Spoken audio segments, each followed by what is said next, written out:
Oke, teman-teman semua, di video kali ini gue akan ngajarin kalian step by step gimana caranya kalian bisa keluar dari yang namanya kemiskinan. Beneran, jadi sini gue mau ngajarin ilmu ya, buat kalian yang mau belajar gimana caranya kalian bisa keluar dari kemiskinan. Kali ini agak beda, gue pakai papan tulis, biasa gue kan di ruangan gue sana, enak duduk. Kali ini gue berdiri, biar gue bisa jelasin konsepnya itu lebih detail ke kalian, gimana caranya kalian bisa keluar dari kemiskinan. Karena gue liat banyak banget ya video gimana cara nabung, cara ini, aduh, menurut gue keribetan, simpang siur, yang ngajarin juga gak punya duit gitu. Jadi kalau lu belajar sama orang gembel, lu akan jadi orang gembel juga.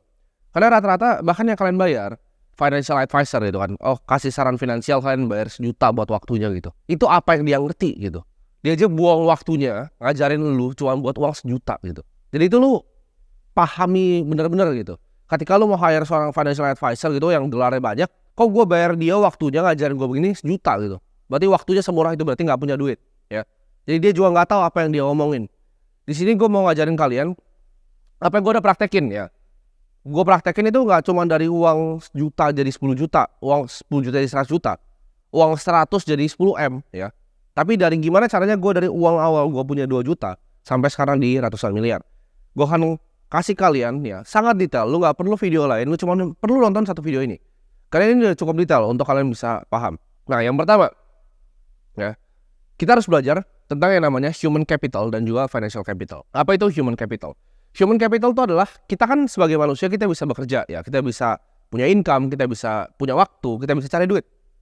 Nah dari human capital ini itu akan mendegradasi seiring waktu. Buat tadi bilang, oh tapi kan kita nanti bisa cari duitnya lebih banyak di masa depan. Iya betul, untuk orang bodoh ya. Tapi kita tahu manusia itu fisiknya makin tua itu justru makin turun, bukan makin naik ya. Kita secara biologis ya, kecuali nggak tahu nanti ada DNA sequencing atau teknologi yang bisa bikin kita hidup selamanya. Tapi selama kita masih mati di rata-rata Indonesia umur 71-74, ini akan degradasi ya. Jadi orang bilang kan, masa muda kalian happy-happy dulu, senang-senang dulu. Enggak, masa muda justru lu hajar yang kerja paling tinggi. Kenapa? Karena energi lu paling banyak, lu berpotensi untuk dapat duit juga paling banyak di masa muda. Nah, financial capital ini adalah apa? Financial capital ini adalah uang yang kita telah kumpulkan seumur hidup kita. Jadi ya itu, sesimpel itu. Jadi begitu human capital ini awalnya pasti tinggi karena kita masih muda, banyak energi, banyak waktu. Banyak yang salah kaprah ya. Kalian mikir, oke, gue punya uang 1 juta rupiah, ya kan? 1 juta rupiah gue mau pakai untuk investasi apa? Terus lu punya uang 10 juta nih bahkan ya. Lu hire advisor 1 juta gitu kan. Dia saranin lu 4 juta beli saham ini, 2 juta beli obligasi ini. Sisanya dana darurat. Itu lu goblok dan jadi miskin terus seumur hidup lu ya. Makanya ini step by step nih, gimana cara lo keluar dari kemiskinan ya. Financial capital, jangan, ini kalau misalnya lo masih mulai nih, ini umur 20 tahun di sini ya. Lo umur 20 tahun, ini pasti kecil. Jadi kalau lo cuma punya uang 1 juta, jangan fokus sama investasi. Ya. Fokus yang namanya, ini gue jelasin, namanya savings rate. Ya. Savings rate ini apa ya teman-teman? Savings rate, ini gue tulis S di sini. Ya. Rumusnya sangat sederhana, tapi ini rumus yang lo harus ingat. Ya, ini pokoknya uang di atas ini ya, biar gampang formulanya. Itu adalah uang yang lu tabung. Uang yang lu bisa tabung berapa? Misalnya, lu bisa tabung uang 5 juta ya. 5 juta setiap bulan. Total income lu berapa? Total income lu taruh di bawah, 20 juta ya, 20 juta. Nah, S-nya berapa ya? 5 juta dibagi 20 ya. Jadi lu dapat savings rate-nya 25%. Nah, ini bagus atau enggak? Bagus untuk orang rata-rata ya. Cuman tolonglah gitu, kalau lu punya income 20 juta ya, lu at least tabung 10 lah. Ini 25. Nah makanya balik lagi kan, orang selalu bilang, financial advisor selalu bilang, oh kalian targetin 10% yang kalian tabung dari kalian punya ini ya. Terus pakai acara lah 50, 30, 20. Nggak perlu 50, 30, 20 itu semua nggak ada yang penting ya. 50 untuk biaya hidup. Terus nih dia aja apa? 50, 30, 20 ya kan. 50 itu dipakai untuk biaya hidup, 30% dipakai untuk gaya hidup bahkan kan. Untuk senang-senang 20% ditabung gitu. Sekarang gue tanya lo, kalau income lu 1 miliar per bulan, 500 juta lu pakai buat apa di Indonesia? Nah terus 3 juta pakai senang-senang, 22 juta lu tabung. Itu formula orang tolol, makanya miskin semua yang ngajarin itu. Gak bisa gitu, gak bisa pakai begitu cara mikirnya ya. Kita akan pakai namanya nanti spending cap. Jadi spendingnya yang kita cap. Karena kan ini rumus di atas ini adalah total pendapatan kita dikurang total pengeluaran kita. Dapat kita 5 juta di sini ya. Jadi kalian paham angkanya 25% ini. Ini penting. Kalau orang ngajarinnya 20%, 15%, gue ngajarinnya 80 ya. Ini angkanya, sweet spot nih. Ya, Pareto 80-20. 80%. Bare minimum. Lu kalau mau dengerin omongan gue mau jadi kaya, bare minimum. Kenapa? Karena begitu human capital kita lagi tinggi, kita harus tembak semuanya ke bawah. Biar financial capital kita ketemu ini. Nah, ini rata-rata di Indonesia atau di dunia, itu di angka 65 ketemu. Ketika titik ini ketemu, ya, lu pensiun. Financial capital lu bisa nge-support semua biaya hidup lu. Dan lu gak usah pernah kerja lagi karena human capital lu nih di umur 74 nih mati nih, degradasi di sini. Lu udah koit gitu. Ini cepat-cepat naikin ke 80%. Mumpung lu masih bisa kerja, mumpung lu masih bisa bikin duit. Jadi, kalau misalnya uang lu 10 juta, yang lu investasikan berapa? 8 juta. Terus, oh tapi gue biaya hidup gini, lu kebanyakan gaya. Ya, gue kasih tau lu kebanyakan gaya. Gue masih naik ya mobil Ford Fiesta.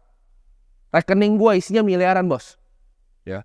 Orang kayak anak-anak seumuran gue itu umur 18 tahun, ya 19 tahun. Itu pasti udah aneh-aneh langsung ganti. Ya. Gue bahkan beli Audi aja mobil gue itu di saat aset gue udah berlebih, ya. Bahkan di saat aset gue udah hampir puluhan miliar, gue baru beli Porsche Cayman gitu. Jadi gue nggak tiba-tiba langsung beli barang. Ya. Mungkin banyak yang kira gue spendingnya banyak. Kenapa? Karena gue udah nyampe di sini, bos. Setelah gue mau spending apa juga uang gue udah nggak bisa habis gitu. Gue udah bisa pensiun bahkan. Ya, gue nggak usah bikin video-video gini ngajarin anak kayak kalian gitu. Nggak penting buat gue. Kita balik lagi. 80% ini capnya ya. Terserah lu mau dengerin atau enggak. Cuma lu percaya gue, angkanya itu sweet spotnya 80. Apapun yang lu bikin, lu tabung 80%. Oke? Ketika nanti lu degradasi, harusnya lu udah kena titik ini.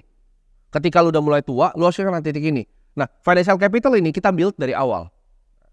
Sekarang pertanyaannya kan, gimana cara mempercepat financial capital naik biar ketemu? Bener kan? Karena average-nya di 65. Gimana cara kita tarik mundur nih? Ya. Jadi umur 30. Enak kan? 30 lu bebas. Cara tarik mundur adalah apa? Dengan permainan ini. Ya. Financial capitalnya. Sekarang kita udah belajar human capital. Gimana caranya tambahin human capital? Gampang. Kerja lebih keras pakai otak gitu.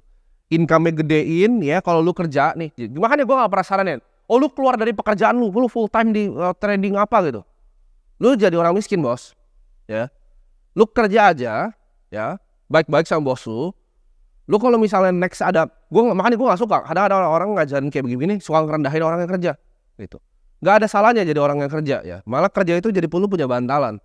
Lu kerja, ya kan lu kerja yang bener. Lu cari side hustle. Lu jualan barang kayak, lu bikin apa kayak di samping ya. Jangan samain financial capital sebagai human capital. Ini orang banyak yang tolol gitu ya. Ini dua hal berbeda. Human capital lu pisahin, financial capital lu pisahin. Nah sekarang gimana cara kita grow financial capital? Karena human capital lu cari udah banyak lah. Itu intinya satu. Kalau human capital itu cuma satu. Kata-katanya skill nih. Nah dah. Lu miskin, lu gak punya skill. Ya lu gak penting berarti. Lu mau naikin level misalnya duit lu, ya lu naikin levelnya. Misalnya di sini ada kamera itu kan.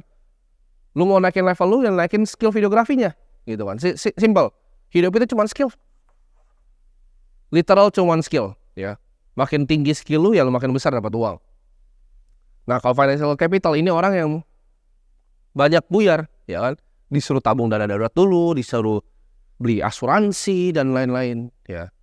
Nanti itu gue bisa buka panjang dan lebar ya tentang itu semua, teman, bukan di video ini. Tapi nanti gue akan sharing. Ada beberapa jebakan yang akan bikin kalian gak akan grow ini, ya. Karena jadi kalau kalian pernah cari-cari ya ada di salah satu materi CFA level 3, yaitu ada konsep yang namanya single concentrated asset class position. Artinya apa? Satu posisi yang sangat terkonsentrasi. Jadi kalau lu mau bikin kekayaan, lu boleh diversifikasi. Jadi orang banyak yang salah nih. Mereka diversifikasi pas masih 10 juta gitu. 5 juta ditaruh di saham, ya kan? 2 juta ditaruh misalnya di Bitcoin, 3 juta ditaruh di reksadana pasar uang. Duit lu 10 juta, bos. Apa yang lu mau diversifikasi? Itu hilang semua juga, lu cari besok bisa gitu. Lu coba pikir pakai otak deh.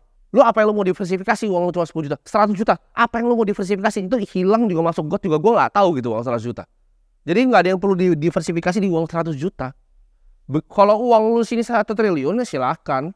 Nah, lu mau bikin apa kayak lu bikin restoran kayak lu mau bikin tempat biliar itu suka-suka lu gitu. Cuman kalau misalnya uang lu masih di sini nggak ada gunanya diversifikasi. Single concentrated asset class position. Nah, aset class kita bahas aja nih. Anggap yang ini expected risk, ini potensi returnnya. Ini resikonya deh makin besar, ini return makin besar. Makin muda umur lo, ya, makin muda umur lo mainnya di mana? Ini cash, bonds, properti, saham, kripto, main di mana? Ayo, pikir coba, main di mana? Ini resiko, ekspektasi resiko, potensi return.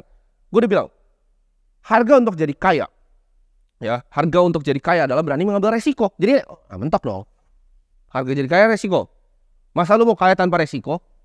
Ya lu pegang cash aja sini di bank, lu kena inflasi. Cuman apa yang terjadi dengan lu pegang cash kan? Gue udah buktiin di banyak video gue kan, ya. Bahkan gue udah tuntun kalian untuk grow financial capital. Yang gue lakukan tuh gue bantu kalian grow financial capital biar cepet naik sini nih, naik sini. Biar gak gembel-gembel amat hidupnya. Ambilnya di sini, paling pojok, ya. Single concentrated di sini. Semua dari sini lu tembak sini, ya. Jangan mikir kebanyakan. Gue udah kasih blueprintnya nih, game plannya. Lu mau keluar dari kemiskinan lu ngikutinin, pasti keluar lu dari kemiskinan. Kalau dia ngajar, oh lu 10 juta, lu taruh sini, ya. Terus lu nanti punya 2 miliar, 400 juta lu pakai untuk cicil buat beli properti kos-kosan, lu pasti jadi gembel aja. Sama kayak semua orang yang bikin itu gembel. Gak ada satu orang kaya pun yang gue lihat, oh gue mau investasi 1000 kos-kosan. Gak ada. Mereka bangun gedung, ya. Mereka gak bangun gedung kantor kayak gini, disewain lantainya. Gak ada yang mau main kos-kosan orang-orang beneran kaya. Mereka bikinnya SCBD, mereka bikinnya PIK 2, dikeruk laut jadi tanah. Itu permainannya. Bukan bikin kos-kosan ya. Tapi itu buat lain cerita ya. Intinya, lu lupain semua ini ya. Mau obligasi, properti. Memang ini resiko paling tinggi, tapi lu masih muda. What's there to lose gitu loh. Karena bukan seberapa keras kita kadang mendayung gitu. Tapi kapal lu naik apaan sih? Kalau lu kapalnya bolong lu di cash.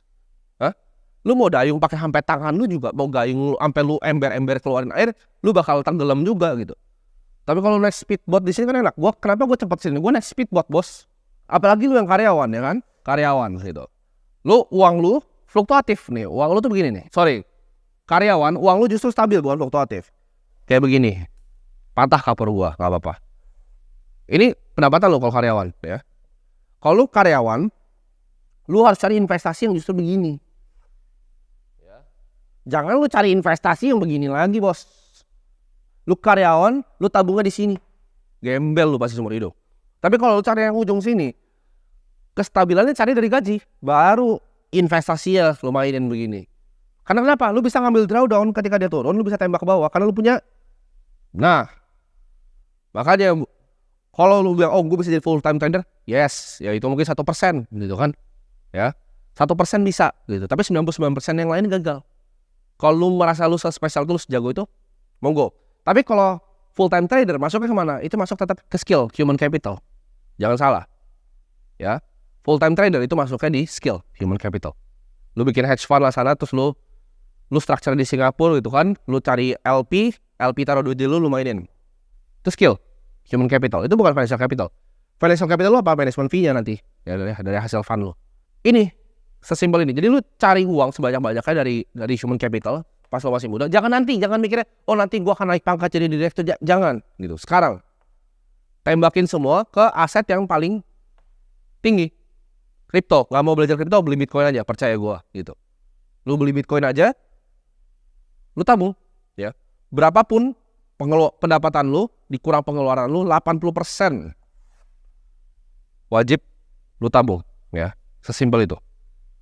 Lu grow terus HC-nya 80% lu tabung, lu tembakin ke bawah ya. Lu masukin ke kripto. Itu cara lu keluar dari kemiskinan dalam waktu 5 sampai 10 tahun. Lu save video ini, lu enggak usah dengerin yang lain financial advisor, enggak ada yang punya duit ya. Enggak usah dengerin yang lain. Tonton satu video ini. Simple, ini gue jelasin bener-bener kayak gue ngejelasin anak SD gitu. Tadi sebelumnya sebenarnya gue bikin video yang kayak gini, cuman gue banyak pakai yang lebih ribet gitu. Ya, gue baru ingat ini, kalian beta aja nggak ngerti gitu. Jadi gue cari yang paling sederhana ya. Gue cari gimana caranya gue bisa gambarin paling sederhana untuk kalian. Jadi semoga bermanfaat videonya, semoga kalian bisa keluar dari kemiskinan.